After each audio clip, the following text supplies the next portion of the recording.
मलाई काम गर्न त्यति धेरै गाह्रो भएन। अघि यहाँले भने जस्तै 39 जना हाम्रो कार्यपालिकामा सदस्यहरू भएकोमा चाहिँ उहाँहरू 27 जना हुनुहुन्छ विपक्षीहरू, which is more than 2/3। मेरोमा 12 जना छ, which is less than 1/3। म त 12 जना स्पष्ट अल्पमतको सरकारको प्रतिनिधित्व गर्नुभयो यहाँले। तर पनि मलाई विपक्षी साथीहरूले पनि सहयोग गरिराख्नु भएको छ। उहाँहरूको थम्याइ के छ त भन्दाखेरि यो श्री बाबुले चाहिँ बिगार गर्दैन, तर बेला बेलामा नगरसभा अवरोध गरिदिइराख्नुहुन्छ। अब त्यो चाहिँ उहाँको धर्म हो, त्यो धर्म निर्वाह मैले त्यो बुझ्छु हैन। यो श्री बाबुले चाहिँ बिगार गर्दैन, उसले नचाहिने काम गर्दैन, तसर्थ उसलाई चाहिँ शङ्काको दृष्टिले हेर्नु पर्दैन भन्ने विपक्षी साथीहरूको भनाइरहन्छ। तर जब जब उहाँहरूलाई उहाँहरूको बसले, उहाँहरूको हाइकमान्डबाट केही निर्देशन भयो भने निर्देश गर्छ, त्यसपछि उनीहरूले छोइ नसक्नुहुन्छ। के जनताको काम गर्दा सबैभन्दा हृदय त मलाई खुसी लाग्यो भने यहाँको एउटा काम बताइदिनुहोस् त। त्यस्तो काम धेरै छन्, थुप्रै छन्। अब त्यो तर त्यो थुप्रो मध्येमा पनि मैले एउटा दुईटा भन्नुपर्दा एउटा मात्रै भन्नुपर्दा मलाई चाहिँ राजदलले लिइसकेको जुन त्यो 30 रोपनी जग्गा छ त्यो फिर्ता ल्याएर त्यहाँ चाहिँ कमलको फुल फुलाउनुको निमित्त मैले जुन काम अगाडि बढाए, यो कामले मलाई चाहिँ बढीभन्दा बढी सन्तुष्टि दिएको छ। पुर महानगरपालिका बागमती पुल तडेर आउनासाथ जसले मान उज्यालो छ, कारण स्मार्ट सिटीको कारणले हो। यो चाहिँ फेज 1 को कुरा। स्मार्ट सिटीको परिकल्पना अनुरूप केही प्रक्रियाहरू अगाडि बढाउनु भएको छ, धेरै प्रक्रियाहरू अगाडि बढेको छ, अझ धेरै प्रक्रिया त बाँकी नै छ। र मैले स्मार्ट सिटी लाइटको कुरामा जोड्न गएँ कि यो चाहिँ पहिलो फेज अन्तर्गत हामीले सिध्याएको 4वटा रुट हो। यो ललितपुर महानगरको मेयर यो चक्रपथभन्दा भित्र मात्रै सीमित भयो कि भनेर कतिखेर प्रश्न उठिरहेछन् यहाँमाथि। होइन, त्यो हुनु चाहिँ स्वाभाविकै हो, किनभने चक्रपथभन्दा बाहिर मैले अघि नै निवेदन गरेँ ती क्षेत्रहरू भनेको हिजोको गाउँपालिका हुन्। तसर्थ गाउँपालिकामा गर्नुपर्ने कामहरू चाहिँ अझै पनि थुप्रै बाँकी छन्। तसर्थ त्यहाँ चाहिँ हामीले भन्ने हो भनेदेखि बढी प्रोजेक्ट पनि हामीले त्यतै दिइरहेका छौँ, वडास्तरीय विकास बजेट पनि बढी अमाउन्टको त्यहीँ दिइरहेका छौँ। कामले चिनिया छ। हजुर, यसकारण श्रीबाबु अब कसैको ढोकामा टिकट माग्न जानुपर्ने अवस्था छैन हो। त्यो पनि ठ्याक्कै नभनौँ, किनभने प्यास लागेपछि त पानी खोज्न त कतै जानै पर्छ। त्यो भनिरहँदाखेरि पानी आफै त आइपुग्दैन होला सायद। यद्यपि मूल्याङ्कन त हुनुपर्छ। काङ्ग्रेसभित्र कस्तो मूल्याङ्कन हुन्छ भन्न खोजे मैले। होइन, त्यो मूल्याङ्कन मलाई जहाँसम्म लाग्छ उच्च स्तरको मूल्याङ्कन भइरहेछ। मेरो विगतको 4 वर्ष 10 महिनाको कार्यकाल, मैले त्यो बेलाको चुनाव जुन बेला कि मुलुकभरि काङ्ग्रेसहरू हारेको थियो, यस्तो लाल किल्लामा मैले जितेँ। काम चाहिँ के गर्नुभयो? अब त्यो काम कति मैले 10 त भनौँ, कतिमा पनि धेरै काम हामीले गऱ्यौँ। उदाहरणको निमित्त हामीले सम्पदा क्षेत्रमा धेरै राम्रो काम गऱ्यौँ। हाम्रो सम्पदामा चाहिँ जति पनि सम्पदा भन्नासाथ मूर्त अमूर्त दुवै सम्पदाहरू आउँछ।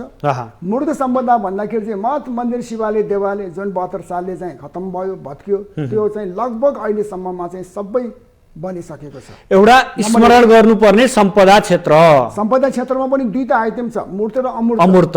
मूर्त सम्पदा भन्दाखेरिको मठ मन्दिर शिवालय देवालय भयो, त्यहाँ चाहिँ हुने एक्टिभिटिजहरू, कथा श्रवण, नाटक, प्रहसन, मतलब एक किसिमको चाहिँ जात्रा पर्व मेला पाठ, यो सबै चाहिँ अमूर्त संस्कृति हो।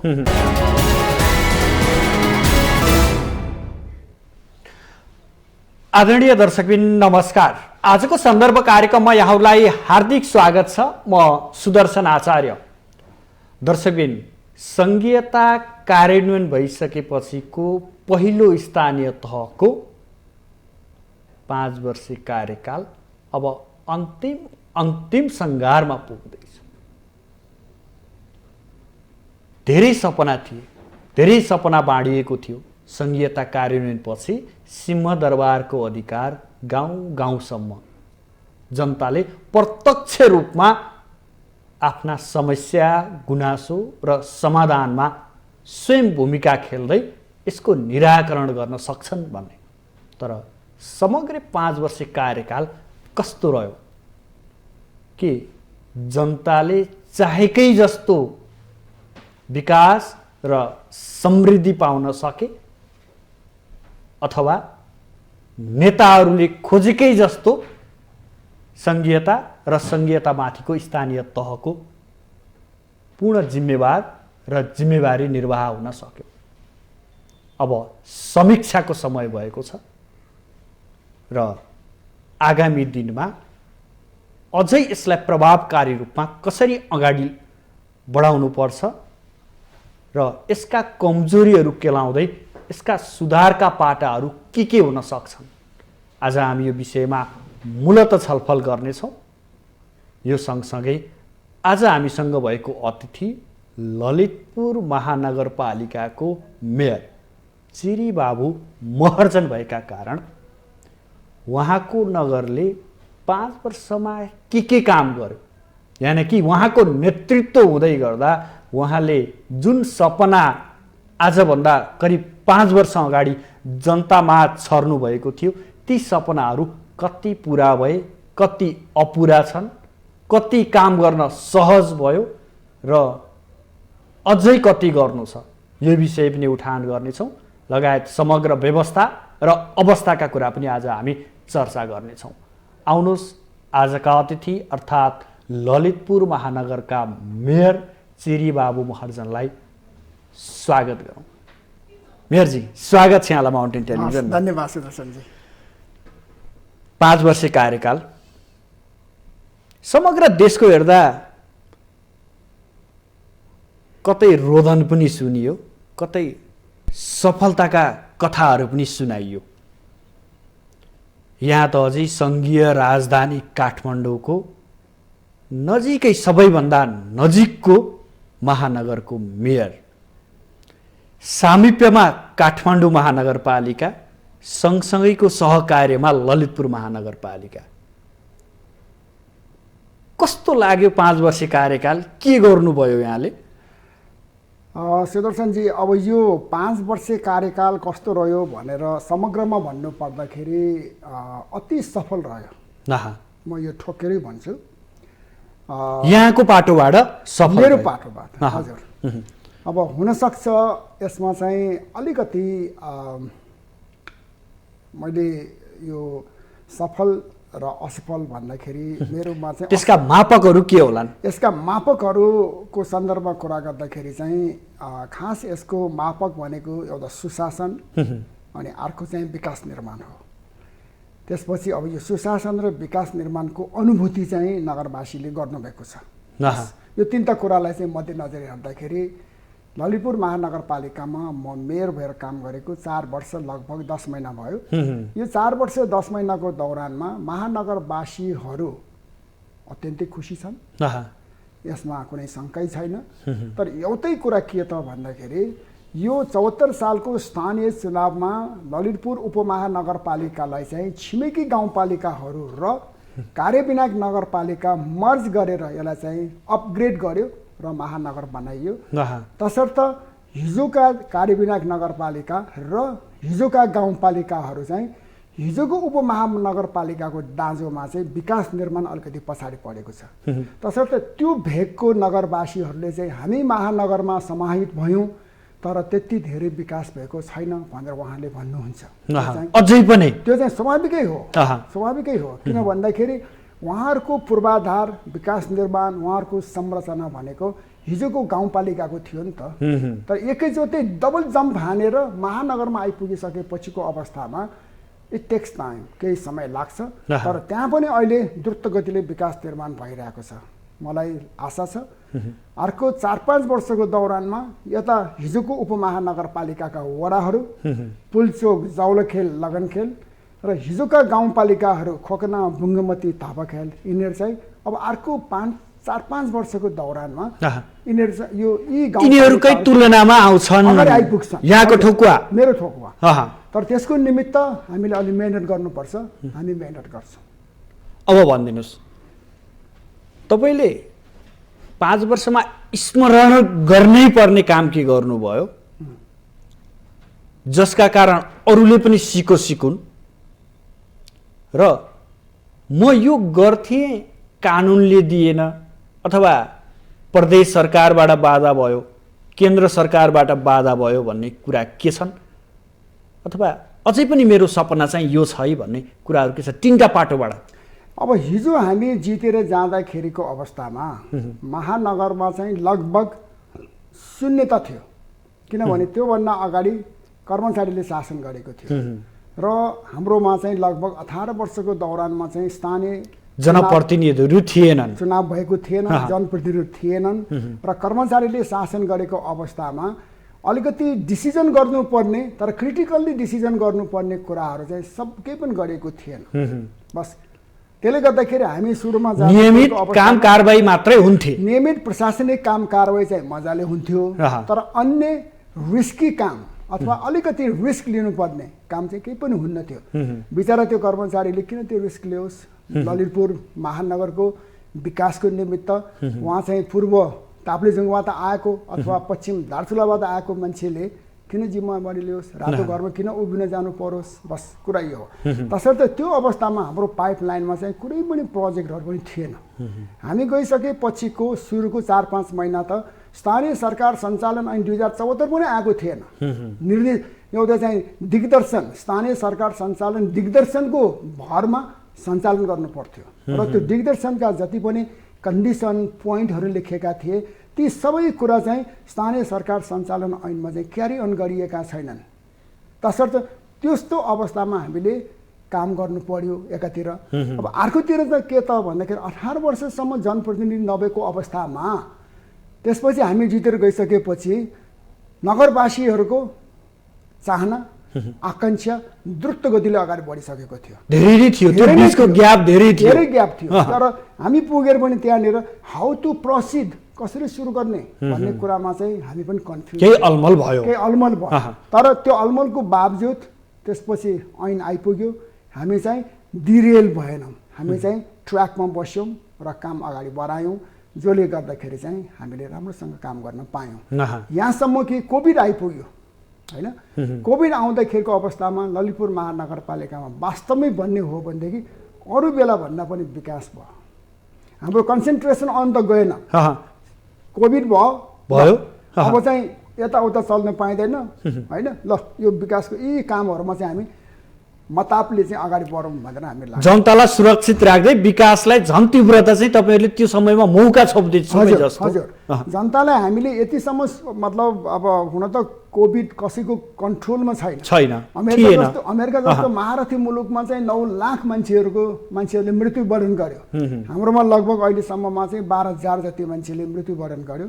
यो भनेको कसैको कन्ट्रोलमा छैन र हामीले यसलाई कन्ट्रोलमा राख्न सकिन्छ कि अथवा हामीले जनचेतनामूलक कार्यक्रमहरू गरेर हाम्रो नगरवासीलाई चाहिँ यसबाट चाहिँ प्रताडित हुनबाट बचाउन सकिन्छ कि अथवा प्रताडित भइसकेको कुनै घरमा चाहिँ कोभिडको कारणले मृत्युवरण गर्यो आफ्नो घर परिवारको सदस्यले, कोही चाहिँ आइसियु भेन्टिलेटरमा गएर औषधि उपचार गरेर धेरै पैसा खर्च गरेर उहाँ बाँच्नुभयो, अथवा कोही चाहिँ पिसिआर पोजिटिभ भएर उहाँ चाहिँ हस्पिटलाइज भएर मलाई के पैसा खर्च गर्नुभयो भने ज्यादै दर्दनाक अवस्था थियो। यो स्थानीय तह नभएको भए कतिसम्मको क्षति हुन्थ्यो? स्थानीय तहले धेरै निराकरण गर्न भूमिका खेले भनेर त यहाँहरूको प्रशंसा त भएकै छ चौधरीमा कोरोनाको कुरामा। त्यो बेला स्थानीय तह नभइदिएको भए यसले चाहिँ कतिको भयावह अवस्था ल्याउँछ भन्ने कुराको चाहिँ आकलन गर्न धेरै नै गाह्रो पर्थ्यो।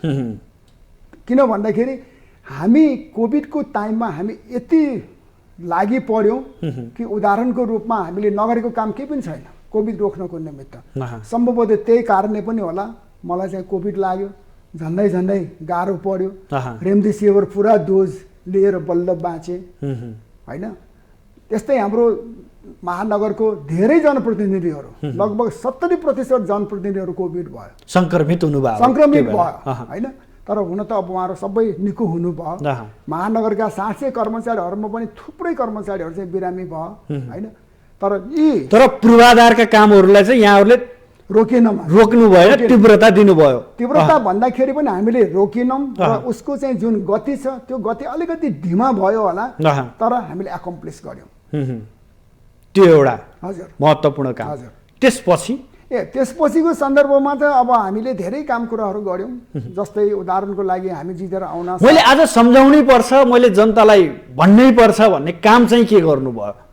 अब त्यो काम कति मैले 10 त भनौँ कतिमा पनि धेरै काम हामीले गऱ्यौँ। उदाहरणको निमित्त हामीले सम्पदा क्षेत्रमा धेरै राम्रो काम गऱ्यौँ। हाम्रो सम्पदामा चाहिँ जति पनि सम्पदा भन्नासाथ मूर्त अमूर्त दुवै सम्पदाहरू आउँछ। मूर्त सम्पदा भन्दाखेरि चाहिँ मठ मन्दिर शिवालय देवालय जुन 72 सालले चाहिँ खत्तम भयो भत्कियो, त्यो चाहिँ लगभग अहिलेसम्ममा चाहिँ सबै बनिसकेको छ। एउटा स्मरण गर्नुपर्ने सम्पदा क्षेत्रमा पनि दुईटा आइटम छ, मूर्त र अमूर्त। मूर्त सम्पदा भन्दाखेरिको मठ मन्दिर शिवालय देवालय भयो, त्यहाँ चाहिँ हुने एक्टिभिटिजहरू कथा श्रवण, नाटक, प्रहसन, मतलब एक किसिमको चाहिँ जात्रा पर्व मेलापात, यो सबै चाहिँ अमूर्त संस्कृति हो। मूर्त संस्कृति मूर्त सम्पदा नआउँदाखेरि त अमूर्त सम्पदा पनि चालु हुँदो रहेनछ। तसर्थ यो दुवै कुरा अहिले चाहिँ इन्ट्याक्ट भइसकेको छ। दोस्रो कुरा, तेस्रो कुरा, अमूर्त संस्कृतिकै सन्दर्भमा चाहिँ हामी कहाँ विगत 24-25 वर्षदेखि रोकिएको पायो जात्रा साह्रै विख्यात जात्रा हो। त्यो जात्रा पनि फेरि हामीले सञ्चालन गर्यौँ। त्यसकारण हामीले चाहिँ सम्पदा क्षेत्रमा चाहिँ हामीले एकदमै महत्त्वपूर्ण भूमिका खेल्नुभयो, काम गर्नुभयो। अब पछिल्लो कालखण्डमा आएर हामीले केसम्म गर्यौँ भने अमूर्त सम्पदालाई चाहिँ बचाउनको निमित्त यिनीहरूको पहिला चाहिँ आय स्रोत हुन्थ्यो, जग्गा कुनै ठाउँमा चाहिँ शिवालय देवालयहरू उनीहरूको नाउँमा हुन्थ्यो, तर अहिले त्यो पनि राशीकरण हुँदै गइरहेको छ। जसले गर्दाखेरि अहिलेको सन्दर्भमा त्यो जात्रा पर्व चलाउनको निमित्त उहाँहरूको चाहिँ मतलब इन्कम छैन। तसर्थ त्यो चाहिँ लोभ हुने सङ्घारमा पुगेको कारणले गर्दाखेरि हामीले एउटा नीति बनायौँ। त्यो नीति भनेको चाहिँ ती विख्यात नाटकहरू, जात्रा पर्वहरू, यिनीहरूलाई चाहिँ चलाइराख्नको निमित्त हामीले अक्षय कोषको व्यवस्थापन गरिदिने भनेर हामीले चाहिँ कार्तिक नाच जुन कि पाटनमा लगभग आजबाट 386 वर्ष अगाडिदेखि अनवरत निरन्तर र श्रृङ्खलाबद्ध तौरले चलिआएको नाटक चाहिँ नरोकियोस् भनेर हामीले चाहिँ 1 करोड रुपियाँको चाहिँ अक्षय कोषको स्थापना गरिदियौँ। त्यो पनि उपलब्धि भयो। त्यो पनि उपलब्धि। त्यसमाथि हामीले चाहिँ खोकनाको रुद्रायणी नाच, सिकाली नाच भन्छौँ, त्यसको निमित्त पनि हामीले 50 लाख रुपियाँको चाहिँ अक्षय कोषको व्यवस्थापन गरिदियौँ। यस्तै हरसिद्धिको चाहिँ जलप्याखौँ भन्छौँ, त्यसको निमित्त पनि हामीले 50 लाख रुपियाँको चाहिँ अक्षय कोषको व्यवस्थापन गरिदियौँ। यो त सम्पदातर्फको कुरा। सम्पदातर्फको। अब वातावरणतर्फको कुरा गरौँ होइन। अहिले एउटा महानगर भन्नासाथ अथवा नगरपालिकाहरू भन्नासाथ त्यो सहर एउटा चाहिँ लिभेबल सिटी हुनुपर्छ, अर्थात् बाँच्नको निमित्त लायक, रहनको निमित्त लायकको सहर हुनुपर्छ। त्यो अन्तर्गत अहिले हामीले चाहिँ यो उसमा हाम्रो महानगरभित्र हरियाली अभिवृद्धि गर्ने हामीले प्रचुर मात्रामा काम गऱ्यौँ होइन। त्यस्तै हाम्रो यो सहरलाई चाहिँ एक किसिमले चाहिँ प्रदूषणबाट मुक्त गर्नको निमित्त हामीले धेरै पहलहरू गरिरहेका छौँ। आजको मितिले लगभग अर्को 3 हप्ता 4 हप्ताभित्रमा हाम्रो यहाँ चाहिँ यी बसेसहरू सहरभित्र हामी चलाउँछौँ, इलेक्ट्रिक बसहरू। अब लगत्तै त्यो योजनामा त्यो योजना छ। त्यो चाहिँ हाम्रो अब योभन्दा पहिला हामीले सबै ओके गऱ्यौँ, अब आउँदैछ बसहरू, हामीले त्यो चलायौँ। त्योभन्दा अगाडि हामीले यहाँ चल्ने जुन हरियो बसहरू छ त्यसमा हामीले राम्रोसँग लगानी गऱ्यौँ होइन। र हामीले यहाँ पाटन महानगरभित्रमा चाहिँ कमसेकम 14-15 ठाउँमा हामीले राम्रो किसिमको बगैँचाहरू बनाएका छौँ होइन। त्यो पनि एउटा ठुलो साइकल लेनकै कुरा छ, ठुलो कुरा हो। त्यस्तै हामीले 32.5 किलोमिटर बाइसाइकल लेन बनाइसक्यौँ होइन। हालाकि त्यसलाई चाहिँ अब यो वर्ष हामी फेरि पेन्टिङ गर्दैछौँ, पोटपाट गरेर छिल्कीमिल्की बनाउँदैछौँ। त्यस्तै यो वर्ष चाहिँ हामीले चक्रपथको चाहिँ 7.9 किलोमिटर ललितपुर खण्डमा महानगरभित्र पर्छ। यताको 7.9, उताको 7.9, 15.8 किलोमिटरमा हामीले चाहिँ इन्टरनेसनल स्ट्यान्डर्डको चाहिँ बाइसाइकल लेन बनाउनुको निम्ति टेन्डर आह्वान गरिसकेका छौँ होइन। अब अर्को कुरा चाहिँ के त भन्दाखेरि वातावरण सन्दर्भमा कुरा गर्दाखेरि हाम्रो यो पोखरीहरू हामीले धेरैवटा पोखरीहरू बनायौँ। पिम्बाल पोखरी, पूर्णचन्दी पोखरी, लगनखेलको नुपुखु, त्यस्तै अब खोकना बुङ्गमतीको पोखरीहरू हामीले धेरैवटा पोखरीहरू बनायौँ। अब यतिले नपुगेर हामी बाल्यकाल हुँदाखेरिको अवस्थामा हामी लगन खेलमा फुटबल खेल्न जान्थ्यौँ, जुन बेला त्यहाँ चाहिँ राजदल आइसकेको थिएन र फुटबल खेलिसकेपछि त्यहाँ थुप्रै पोखरीहरू थिए। ती पोखरीहरूमा चाहिँ पानी हुन्थ्यो असार श्रावण महिनामा। त्यो पानी हुँदाखेरिको अवस्थामा त्यहाँ कमलको फुल फुलिरहन्थ्यो, हामी चाहिँ त्यहाँ स्विमिङ गर्थ्यौँ।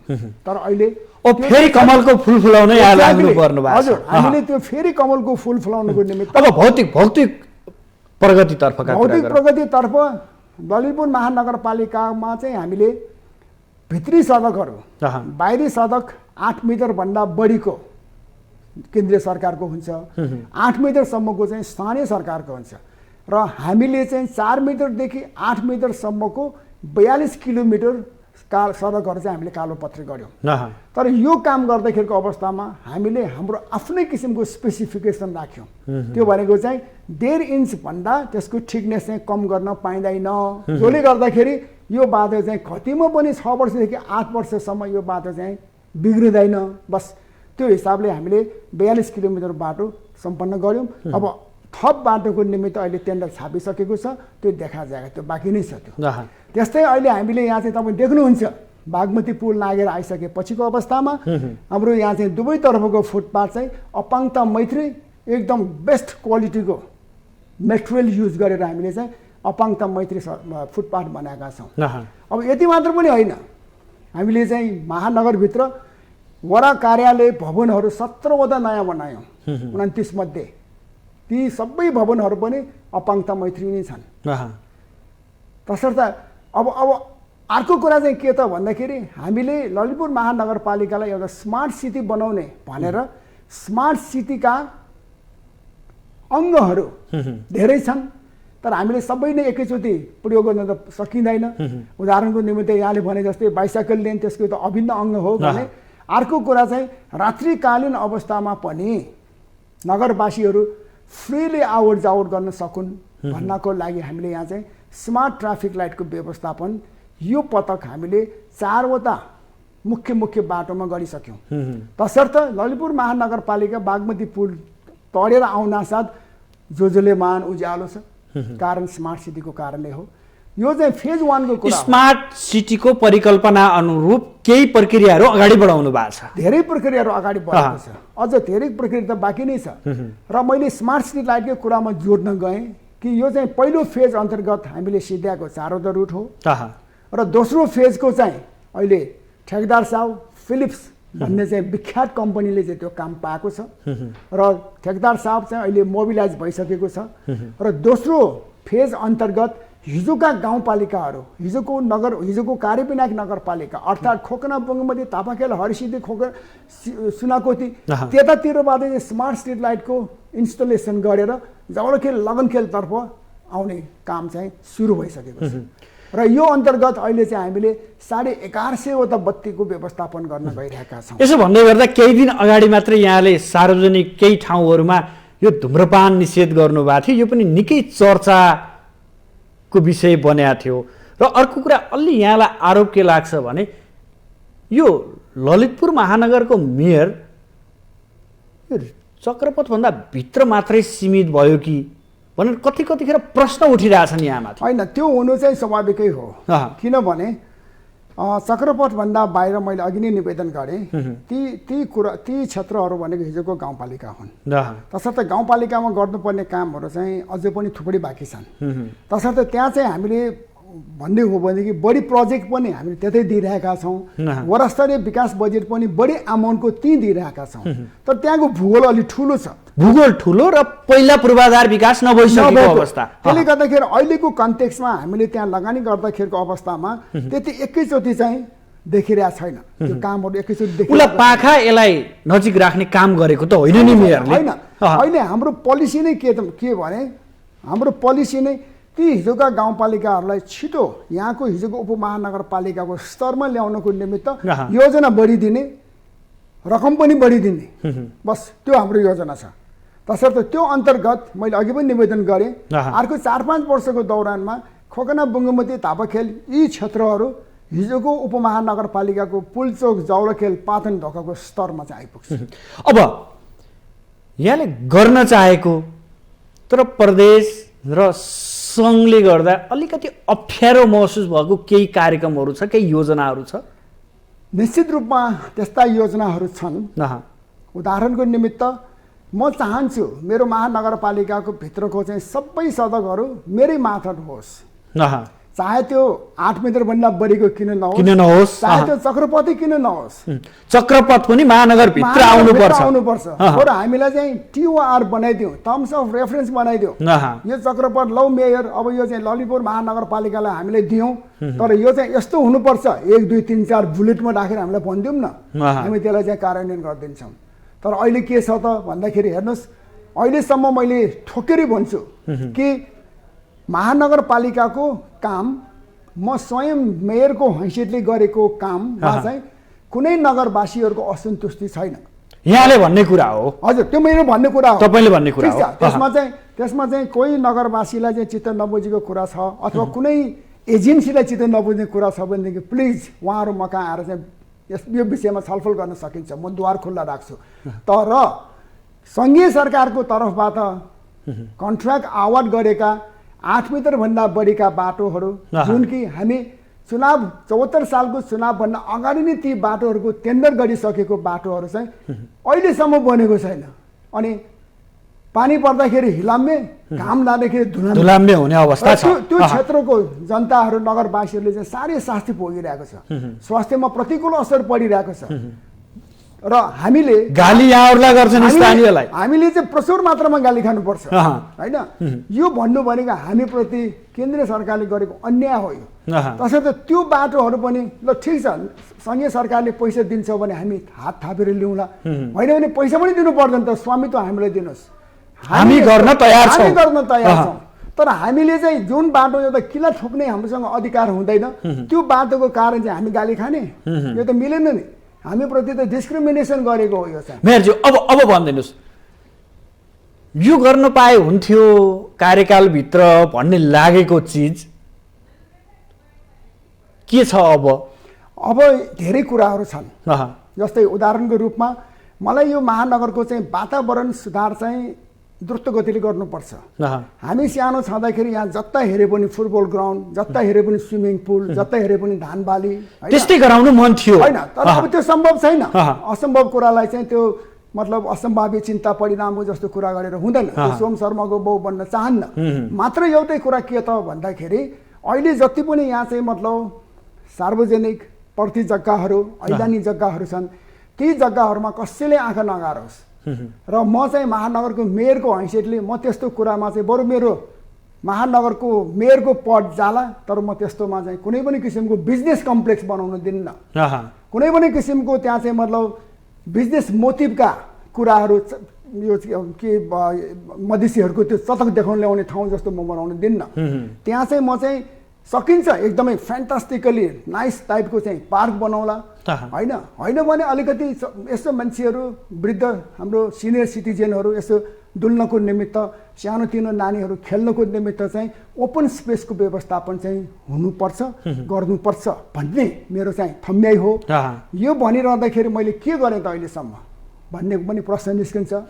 मैले अघि नै निवेदन गरेँ कि यहाँ चाहिँ हामीले 14-15वटा पार्कहरू हामीले निर्माण गऱ्यौँ। त्यति मात्र पनि होइन, हामीले चाहिँ पाटन राजदलसँग हामीले सहकार्य गरेर राजदलको लालपूर्जामा छिरिसकेको त्यो अशोक स्तूपको दक्षिण र पश्चिमतर्फ रहेको लगभग 30 रोपनी जग्गाको पोखरीहरू, हिजोको अवस्थामा त्यहाँ कमलको फुल फुल्थ्यो, ती पोखरीहरू चाहिँ अहिले चाहिँ हेर्दै नहुने घिनलाग्दो ब्यारन लाइन जस्तो छ, त्यो चाहिँ फिर्ता लिनको निमित्त मैले चाहिँ चिफ साहबसँग बसेर MOU साइन गरिसकेँ। त्यति मात्र होइन, अहिलेको नयाँ चिफ साहबसँग बसेर त्यति पोखरीभित्रमा चाहिँ यो जावलाखेलको फुटबल ग्राउन्डमा जुन बार लगाइएको छ त्यसलाई चाहिँ हामीले ट्रान्सप्यारेन्ट ग्रिन फेन्स भन्छौँ। त्यस्तै किसिमको फेन्स चाहिँ हामी त्यो राजदलसँग फिर्ता लिएको लगभग 30 रोपनी जग्गा र त्यसपछि त्यहाँको सप्तपाताल पोखरीको 14 रोपनी 10 आना 2 पैसा जग्गामा चाहिँ त्यस्तै किसिमको त्यो चाहिँ फेन्स लाउनुको निमित्त हामीले चाहिँ ठक्का पत्तामा साइन गरिसक्यौँ। धेरै काम गरे, अझै धेरै सपना छन्, अझै धेरै केही गरेर देखाइदिउँ भन्ने छ। यद्यपि कार्यकाल अब अन्तिम सङ्घारमा घर्किँदैछ, अब दोस्रो पटक दोहोरिन पाइन्छ कि पाइँदैन त्यो तपाईँ सम्बन्धित पार्टीको कुरा होला अथवा केही आफ्नो निकायको कुरा होला। खैर यहाँनिर यो 5 वर्षे कार्यकाल अवधि पुरा गर्दै गर्दा अब राजनीति प्रसङ्ग पनि जोड्नु पर्ने हुन्छ। यहाँ कङ्ग्रेस निकट, हजुर, कङ्ग्रेसबाट आउनुभयो। यो भन्दै गर्दा 29वटा वडामा 10वटा वडा मात्रै जितेको कङ्ग्रेसले जित्नु भएको छ। मेयर र उपमेयर गरेर यहाँहरू 12 जना हुनुहुन्छ। काम गर्न कतिको सहज भयो त्यो? म अब नितान्त यहाँको समूहभित्र प्रवेश गरेँ, कति सजिलो भयो? मलाई काम गर्न त्यति धेरै गाह्रो भएन। अघि यहाँले भने जस्तै 39 जना हाम्रो कार्यपालिकामा सदस्यहरू भएकोमा चाहिँ उहाँहरू 27 जना हुनुहुन्छ विपक्षीहरू, विच इज मोर देन 2/3। मेरोमा 12 जना छ, विच इज लेस देन 1/3। म त 12 जना स्पष्ट अल्पमतको सरकारको प्रतिनिधित्व गर्नुभयो यहाँले। तर पनि मलाई विपक्षी साथीहरूले पनि सहयोग गरिराख्नु भएको छ। उहाँहरूको थम्याइ के छ त भन्दाखेरि यो छिरी बाबुले चाहिँ बिगार गर्दैन, तर बेला बेलामा नगरसभा अवरोध गरिदिइराख्नुहुन्छ। अब त्यो चाहिँ उहाँको धर्म हो, त्यो धर्म निर्वाह मैले त्यो बुझ्छु होइन। यो छिरी बाबुले चाहिँ बिगार गर्दैन, उसले नचाहिनु काम गर्दैन, तसर्थ उसलाई चाहिँ शङ्काको दृष्टिले हेर्नु पर्दैन भन्ने विपक्षी साथीहरूको भनाइरहन्छ। तर जब जब उहाँहरूलाई उहाँहरूको बसले, उहाँहरूको हाइकमान्डबाट केही निर्देशन भयो भने निर्देश गर्छ, त्यसपछि उनीहरूले छोइ नसक्नुहुन्छ। केही जुर्मुराउने प्रवृत्ति, एकदमै जुर्मुराउने प्रवृत्ति छ। त्यो बेलामा चाहिँ मैले उहाँहरूलाई चाहिँ ट्र्याकमा ल्याउनु भनेको महाभारत हुन्छ। किनभने उहाँहरूलाई चाहिँ अब के गरौँ, चिरबाबु त राम्रो मान्छे हो, तर हाम्रो बसले चाहिँ यो भन्यो नि त, अब के गरौँ, हाम्रै बस ठुलो नि भनेर मतिर चाहिँ अलिकति पिठ्यु फर्काएर हिँड्ने बानी छ। यति हुँदा हुँदै पनि हामीले चाहिँ यो 4 वर्ष 10 महिनाको दौरानमा 141वटा बोर्ड बैठक मैले चलाएँ, 6वटा नगरसभाहरू मैले सञ्चालन गरेँ। त्यो मध्येमा चाहिँ पछिल्लो नगरसभाको जुन तपाईँले हवाला दिनुभयो त्यो चाहिँ मलाई साह्रै गाह्रो परेको थियो। संविधानमा, ऐन कानुनमा असारको 10मा चाहिँ नगरसभा सुरु गर्नुपर्छ भन्ने व्यवस्थापन छ। मैले असार 10मा चाहिँ नगरसभा बोलाएँ, उहाँहरू कोही पनि आइदिनु भएन। त्यसै मेरो त सङ्ख्या त पुगेन। हेड काउन्ट गर्दाखेरि त सामान्य बहुमत छैन, नभएपछि मैले स्थगित गर्नु पर्यो। त्यसपछि अर्को बोलाएँ, त्यहाँ पनि हेड काउन्ट गरेँ, पुगेन, त्यहाँ पनि स्थगित गरेँ। तर त्यसपछिको अर्को टाइममा बोलाउनुखेरि त 11 बजे हाम्रो बैठक थियो, उहाँहरू त 10 बजेदेखि नै बैठक आएर चाहिँ बैठक सञ्चालन गर्न पायो होइन। भनेपछि तर त्यसको चाहिँ अब छिमेकी नगरपालिकाहरूमा चाहिँ यो नगरसभा सञ्चालन गर्दाखेरि कसैको आजको आजै सिद्धिको पनि समाचार हामीले पढ्न पाउँछौँ, हेर्न पाउँछौँ। कसैको चाहिँ 2 दिन 3 दिनमा सिद्धिएको चाहिँ हेर्न पाउँछौँ। हाम्रै छिमेकी महानगरपालिका काठमाडौँ, गोदावरी, हाम्रो महालक्ष्मी, उहाँहरूको बैठक चाहिँ 2-3 दिनमा सिद्ध्यायो नगरसभा। तर मेरो चाहिँ असारको 10 गते सुरु गरेर असारको मसान्तको चाहिँ 31 गते पर्यो। मध्यरातमा 1:30 बजे मात्रै मैले चाहिँ मेरो बैठक टुङ्ग्याएँ। हामी यसो चर्चा सुन्छौँ क्या, काठमाडौँ भ्यालीभित्र अलि उत्कृष्ट काम गर्ने स्थानीय तहमध्ये ललितपुर महानगरपालिका हुन त सँगै जोडिएको काठमाडौँ महानगरपालिकाको तुलनात्मक रूपमा बढी गरेर काम बढी देखिया होला। यहाँको चर्चा त्यसरी पनि हुन सक्छ। हजुर हजुर। अब यो भन्दै गर्दा यहाँको मनसाय के छ? अब फेरि पनि स्थानीय तहमै काम गर्न पाऊँ, यही ठाउँमा अझै पनि एक कार्यकाल काम गर्न पाऊँ भन्ने छ कि अथवा होइन अब त पुगिसक्यो भन्ने छ? के छ मनसाय? होइन, अब अहिलेसम्म मैले जे जति महानगरको मेयरको हैसियतले काम गरेँ त्यसमा म पूर्ण सन्तुष्ट छु। मैले अघि पनि निवेदन गरेँ महानगरको नगरवासीहरूको तर्फबाट, चिरबाबु तैँले यो नराम्रो काम गरिस्, तैँले यस्तो गरेको भए हुन्थ्यो भन्ने, यस्तो गरेको भए हुन्थ्यो भन्ने यता कता सुन्नमा आउँछ। तर तैँले यस्तो नराम्रो काम गरिस् भनेर अहिले त्यो चुनावमा पनि देखिन्छ, कसैले पनि भनेको छैन होइन। अब यो भनिरहँदाखेरिको अवस्थामा र अहिलेको हाम्रो नयाँ संविधानमा चाहिँ महानगरको मेयरले चाहिँ 2 पटक मेयर भएर काम गर्न सकिने छ भन्ने व्यवस्था छ, व्यवस्थापन छ। तसर्थ अब मलाई चुनेर पठाउने मेरो नगरवासीहरूले चाहिँ राम्रो काम गर्दैछौ मेयर साहब तपाईँले भनेर भनिरहेको अवस्था र मेरो त्यो पाइपलाइनमा पाइपलाइनमा गर्नुपर्ने प्रोजेक्टहरू पनि थुप्रै बाँकी रहेको हुनाले अब एक पटक म फेरि महानगरको मेयर भएर मैले काम गर्न पाएको खण्डमा म पछि अर्को आउने मेयरलाई चाहिँ निकै सहज हुन्छ। तसर्थ अब एक पटकलाई चाहिँ मैले फेरि पनि ट्राई गर्नुपर्छ भन्ने मेरो पनि भनाइरह्यो, मनसाय पनि छ, स्पष्टै भन्नुपर्छ। होइन भन्नै पर्छ, कोही माग्ने ढुङ्ग्रो लगाउनु हुँदैन होइन। तर महानगरका आम जनताको धारणा पनि त्यही नै छ। अहिले चाहिँ म यता कता जहाँ जाँदाखेरि पनि उहाँले मेयर साहब दोहोऱ्याउनुपर्छ है, हामी तपाईँले सपोर्ट गर्छौँ, तपाईँको एकदमै राम्रो छ भनेर उहाँले भन्नुहुन्छ।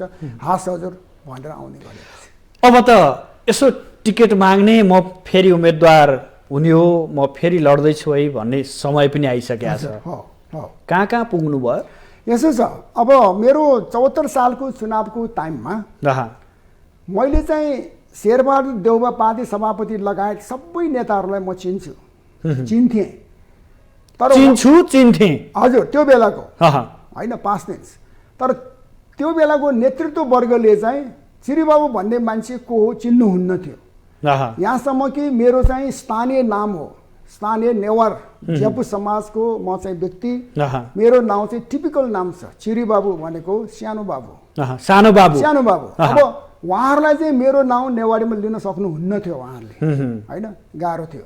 तसर्थ अब मलाई चाहिँ टिकट पाउनको निमित्त मैले उहाँहरू समक्ष चाहिँ ज्यू हजुर अथवा सूर्यलाई नौग्रहले घुमे जस्तै मैले पनि घुम्नु पर्थ्यो होला, तर मेरोमा त्यो स्वभाव छैन, चाकरी गर्ने स्वभाव मेरोमा छैन। तसर्थ उहाँहरूले मलाई चिन्नु पनि हुन्न थियो, मलाई टिकट दिने त कुरै थिएन। थोरै रमाइलो घटना पनि सुनाउनु भयो, कसरी टिकट पाउनु भयो? धेरै चाप्लुसी गर्छन्, एउटा वडा अध्यक्षको लागि केन्द्रमा धाउनु पर्ने बाध्यता थियो त्यो बेला। तर यसमा मैले भन्नै पर्छ, हेर्नुहोस् अहिले नेपाली काङ्ग्रेसको केन्द्रीय कार्य समितिका निर्वाचित सदस्य आदरणीय मदन बहादुर अमाते, उहाँ त्यो बेला चाहिँ नेपाली काङ्ग्रेस ललितपुर जिल्लाको सभापति हुनुहुन्थ्यो र उहाँले चाहिँ यो ललितपुर लाल किल्ला छ, यो महानगर जित्नको निमित्त अरूले सक्दैन, चिरीबाबुले मात्रै सक्छ भनेर उहाँले चाहिँ माथि कहाँ गएर झगडा गर्नु, तपाईको सिफारिस गर्ने व्यक्ति उहाँ नै पर्नु, अमात्य नै हो होइन। उहाँ चाहिँ यत्र तत्र सर्वत्र गएर उहाँले चाहिँ ललितपुर जिताउनु छ भनेदेखि चिरीबाबुले टिकट दिनुपर्छ भनेर उहाँले चाहिँ एकदमै नेतृत्वसँग उहाँले चाहिँ एकदमै भनौँ न वाद विवाद गरेर टिकट ल्याइदिनु भयो र नभन्दै मैले चुनाव पनि जितेँ।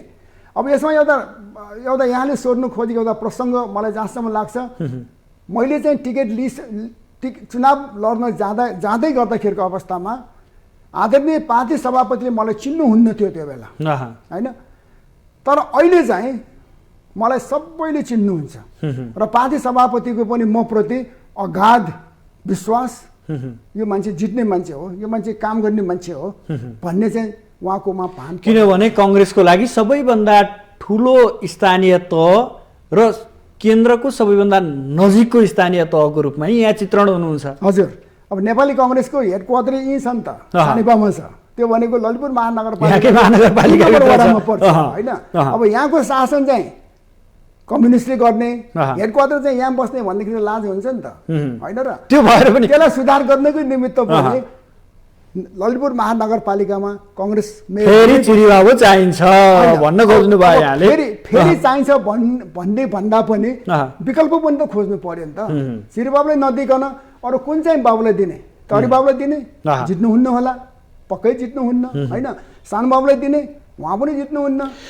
हिजोका दिनमा कसैले चिरीबाबुलाई नचिनेको थियो, कसैले उसको समर्थनमा टिकट ल्याइदिएको थियो, कोही लडेको थियो, यसले दियो भने जित्छ भनेको थियो। तर आज चिरीबाबुलाई कामले चिन्या छ। हजुर, यसकारण चिरीबाबु अब कसैको ढोकामा टिकट माग्न जानुपर्ने अवस्था छैन हो। त्यो पनि ठ्याक्कै नभनौँ, किनभने प्यास लागेपछि त पानी खोज्न त कतै जानै पर्छ। त्यो भनिरहँदाखेरि पानी आफै त आइपुग्दैन होला सायद। यद्यपि मूल्याङ्कन त हुनुपर्छ। काङ्ग्रेसभित्र कस्तो मूल्याङ्कन हुन्छ भन्न खोजे मैले। होइन, त्यो मूल्याङ्कन मलाई जहाँसम्म लाग्छ उच्च स्तरको मूल्याङ्कन भइरहेछ। मेरो विगतको 4 वर्ष 10 महिनाको कार्यकाल, मैले त्यो बेलाको चुनाव जुन बेला कि मुलुकभरि काङ्ग्रेसहरू हारेको थियो, यस्तो लाल किल्लामा मैले जितेँ र मेरो 4 वर्ष 10 महिनाको कार्य सम्पादनको मूल्याङ्कन र अहिलेसम्ममा मैले चाहिँ भन्नै पर्छ म महानगरको मेयर भएको नाताले नेपाली कङ्ग्रेस ललितपुर महानगरपालिकामा कुनै पनि क्षेत्रमा यति पनि डाउन साइज भएको छैन। मेरो कारणले चाहिँ महानगरपालिकाको नेपाली कङ्ग्रेसको जुन स्तर छ त्यो स्तर चाहिँ अभिवृद्धि भएको छ। तसर्थ यी सबै कुरालाई मध्यनजर राखेर हेर्दाखेरि मलाई जहाँसम्म लाग्छ मैले टिकट पाउँछु। यहाँ विश्वस्त हुनुहुन्छ, आफै विश्वस्त हुनुहुन्छ। हजुर, केही सङ्केत पनि प्राप्त गर्नुभयो होला र यति खुल्ला रूपमा बोल्न सक्नु भएको छ भन्ने मैले आशय यहाँको बुझिरहेको छु। यहाँको आशयमा चाहिँ सत्यता छ। सत्यता छ। अब समग्र देशका स्थानीय तहको प्रसङ्ग जोडौँ। हजुर, स्थानीय तह आइसकेपछि भ्रष्टाचारमा उलायो भन्यो, प्रतिवेदन पनि आयो। कोही नगरपालिका अथवा कोही स्थानीय तह एकदमै जनताको प्रिय बन्न सके, कोही निकै कमजोर भएर असफल जस्तै बनिरहेछन्। कारण के हुन सक्ला? के गरियो भने ती कमजोरीहरूलाई पूर्ति गर्न सकिन्छ होला? अब मुलुकभरिको 753वटा स्थानीय तहहरू, अब त्यहाँ चाहिँ जनप्रतिनिधिको जुन सङ्ख्या छ त्यो सङ्ख्यालाई हेर्दाखेरि धेरै जनप्रतिनिधिहरू त्यहाँ चाहिँ रहनुहुन्छ, बस्नुहुन्छ। तर मेरो एउटै मात्र भनाइ के त भन्दाखेरि मेक नो मिस्टेक, तपाईँले गल्ती नगर होइन। गल्ती गरेन भने तपाईँ सबैको प्रिय बन्नुहुन्छ। चुनाव लड्नको निमित्त एउटा पार्टीको टिकट लिएर आउनै पर्यो, एउटा झन्डा बोक्नै पर्यो।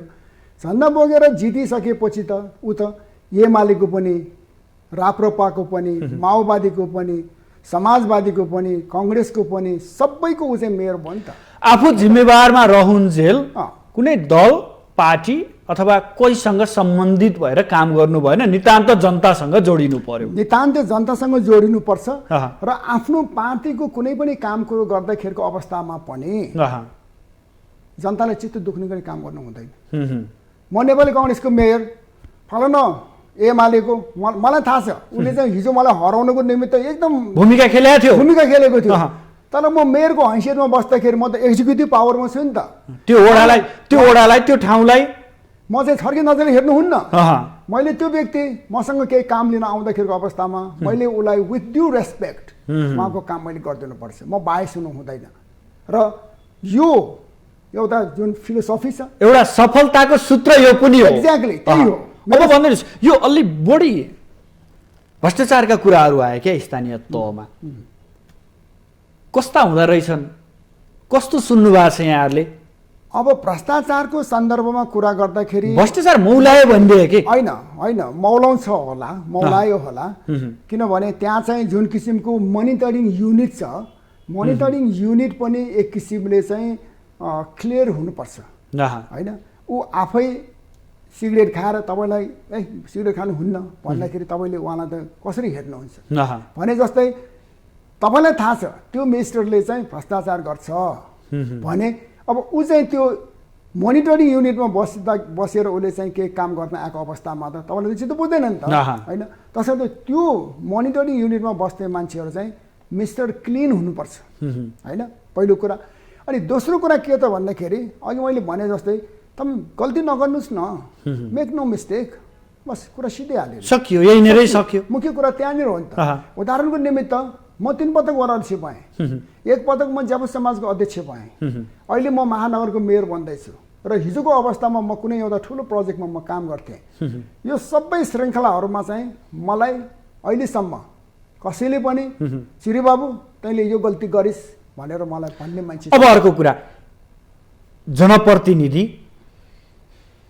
र सरकारी संयन्त्र यानि कि कर्मचारी तन्त्र, यिनीहरूको पनि कता कता ताल नमिल्दाखेरि स्थानीय तहहरू असफल बन्या छन् भन्ने कुरा हुन्छ, उठिरहेको हुन्छ। यसमा कतिको सत्यता छ? होइन, त्यसमा सत्यता छ। सत्यता किन छ भन्दाखेरि जनप्रतिनिधिको हैसियतमा आइसकेपछि ऊ चाहिँ त्यो संस्थाको, त्यो जनप्रतिनिधिमूलक संस्था, चाहे त्यो महानगर, नगर, गाउँपालिका जेसुकै होस्, त्यहाँको नम्बर 1 मान्छे ऊ हो नि त। त्यसपछि सेकेन्ड मान्छे भनेको उपमेयर, उपाध्यक्ष हो होइन। तर उहाँहरूलाई सहयोग गर्नुको निमित्त एउटा चाहिँ एक्जिक्युटिभ चिफ एडमिनिस्ट्रेटिभ अफिसरको रूपमा चाहिँ नेपाल सरकारले जुन कर्मचारी खटाइ कर्मचारी नै हुन्, बस त्यो कर्मचारी हो नि त। अब त्यो कर्मचारीको उद्देश्य के त भन्दाखेरि आफू माथहटको कर्मचारीको भलो गर्ने पनि हुन्छ नि त। तर त्यहाँनिर चाहिँ अलिकति क्लास पर्न सक्छ। जनप्रतिनिधि भन्छ चुट्की बजाएको बरा काम सिद्धौँ भन्ने हुन्छ, तर उहाँले चाहिँ भन्नुहुन्छ विधि प्रक्रिया सबै पुरा टुङ्ग्याएर चाहिँ काम गरौँ भन्ने हुन्छ। त्यो सबै काम कुरो टुङ्ग्याउँदाखेरिको अवस्थामा त्यहाँ चाहिँ महिनौँ महिना समय गइसकेको हुन्छ। तसर्थ जनप्रतिनिधि चाहनुहुन्छ त्यहीँनिर ताल नमिले जस्तो देखिन्छ, नमिलेको हुन्छ।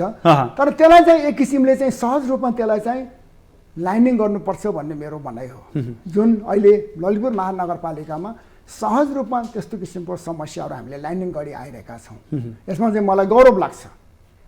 अब अन्तिमतिर पनि छु, तपाईँ यो 5 वर्षे कार्यकालमा जनताको घर दैलो जाँदै गर्दा, भेटघाट गर्दै गर्दा कसैले यस्तो नमिठो शब्द भनेको छ जो दिमागमा छ, उसको यो शब्द मलाई साह्रै बिजायो भन्ने केही शब्द छ? मैले त्यस्तो मेरो सम्झनामा छैन। मैले कहाँ गलत गरेका थिएँ र यो मान्छे बोल्यो र मेरो दिमागमा अझै पनि त्यो शब्द होइन। मैले अघि पनि निवेदन गरेँ कि मैले यो 4 वर्ष 10 महिना प्लस 3 पटक वडाध्यक्ष भएर काम गर्दाखेरिको अवस्थामा मलाई जनता जनार्दनले त्यस्तो किसिमको तुच्छ शब्द प्रयोग गरेको अहिलेसम्म छैन, अहिलेसम्म छैन। र मलाई आशा छ म भविष्यमा पनि त्यस्तो गर्न दिन्न। किनभने मैले झेली गरेँ भने त भन्ने हो नि त, होइन? मैले 2 र 2 जोड्दाखेरि 4 हुनुपर्नेमा सिनर्जेस्टिक टाइपले चाहिँ 4.5 भयो नि त भनेर मैले कसैलाई चाहिँ 4.5 भनेर लादेर पठाएँ भने उसको जिन्दगीभर कस्तो मेरो रहेछ यो, कस्तो चिरीबाबु रहेछ यो, 2 र 2 जोडेर त मलाई 4.5 भन्यो यो भनेर उसको उहाँको मना त खड्किन्छ नि त। तसर्थ म त्यो सिनर्जेस्टिक जवाफ दिन्न। 2 र 2 जोड्दाखेरि 4 हो, कुरा सिद्ध। अब भनिदिनुहोस्, यो काम गर्दा सबैभन्दा खुसी लाग्यो मलाई भनेर हृदय त काम धेरै होला नि आफ्नो ठाउँमा छ। यो 4.5 वर्षमा यो जनताको काम गर्दा सबैभन्दा हृदय त मलाई खुसी लाग्यो भने यहाँको एउटा काम बताइदिनुहोस् त। त्यस्तो काम धेरै छन्, थुप्रै छन्। अब तर त्यो थुप्रो मध्येमा पनि मैले एउटा दुईटा भन्नु पर्दा एउटा मात्रै भनिदिनुहोस्। एउटा मात्र भन्नु पर्दा मलाई चाहिँ राजदलले लिइसकेको जुन त्यो 30 रोपनी जग्गा छ त्यो फिर्ता ल्याएर त्यहाँ चाहिँ कमलको फुल फुलाउनुको निमित्त मैले जुन काम अगाडि बढाए, यो कामले मलाई चाहिँ बढीभन्दा बढी सन्तुष्टि दिएको छ। सबैभन्दा बढी यो 4 वर्ष 10 महिने कार्यकाल। हजुर, किनभने मैले यो महानगरभित्रमा यत्रो सानो साइजको प्रति जग्गा छ भने त्यहाँ चाहिँ म पकेट साइजको पार्क बनाउने मान्छे। अब त्यो 30 रोपनी जग्गा फिर्ता पाउनु, त्यो माथि पनि त्यहाँ चाहिँ कमलको फुल फुलाउनु पाउनु, अनि त्यो चाहिँ नगरवासीहरूलाई चाहिँ एउटा उपहारको रूपमा वातावरणीय सुधारको उपहारको रूपमा चाहिँ दिन पाउनु भनेको त सानसानो कुरा हो र यो। तसर्थ म औधी खुसी छु यो काम। हस् मेयर साहब, यहाँले अब दोस्रो कार्यकाल पनि ललितपुरकै सेवा गर्न पाऊँ, ललितपुर महानगरकै सेवा गर्न पाऊँ भन्ने यहाँको मनसाय यो सफल होस् र अर्को कार्यकालमा पनि ललितपुरको मेयर को भन्दा चिरीबाबु महर्जन भनेर र उसका कामहरूको बारेमा व्याख्या गर्न पाइयोस्। यहाँसम्म आइदिनु भयो, आफ्नो महत्त्वपूर्ण समय र महत्त्वपूर्ण विचार अभिव्यक्त गर्नुभयो, आम दर्शक र आफ्ना नगरवासीलाई सुनाउनु भयो। यसप्रति यहाँलाई विशेष आभार। हस् सुदर्शनजी, यहाँलाई पनि धेरै धेरै धन्यवाद। आजको सन्दर्भमा मलाई बोलाएर 4 वर्ष 10 महिनासम्म भए गरेको काम कुरोको चाहिँ जनता समक्ष मूल्याङ्कन गर्ने जुन मौका दिनुभयो त्यसको लागि धेरै धेरै धन्यवाद। तसर्थ माउन्टेन टेलिभिजनको सपरिवारलाई पनि धन्यवाद र यो जुन अन्तर्वार्ता छ यो सुन्ने मेरो सम्पूर्ण नगरवासीहरूलाई पनि म चाहिँ मेरो अन्तस्करणदेखि नै साधुवाद भन्न चाहन्छु। हस् दर्शकबिन, उहाँ हुनुहुन्थ्यो ललितपुर महानगरपालिकाका मेयर चिरीबाबु महर्जन। उहाँसँग समग्र सङ्घीयतापछिको स्थानीय तहमा देखिएका समस्या, सङ्घ, प्रदेश र स्थानीय तहबीचको तालमेल लगायत उहाँ स्वयं महानगरपालिकाको मेयर भएका नाताले यो 5 वर्षे कार्यकाल कस्तो रह्यो र साँच्चै जनताको प्रिय बन्न के काम गर्नुपर्छ र यसबाट अन्य स्थानीय तहका मेयरदेखि लिएर पालिका अध्यक्ष हुँदै गाउँ वडा तहसम्मका अध्यक्ष र सदस्यहरूले के सिक्नुपर्छ भन्ने विषयमा विषय केन्द्रित रहेर छलफल गऱ्यौँ। भोलि फरक विषयवस्तु र फरक अतिथिका साथ उपस्थित हुनेछु। आजलाई भने बिदा दिनुहोस्। नमस्कार।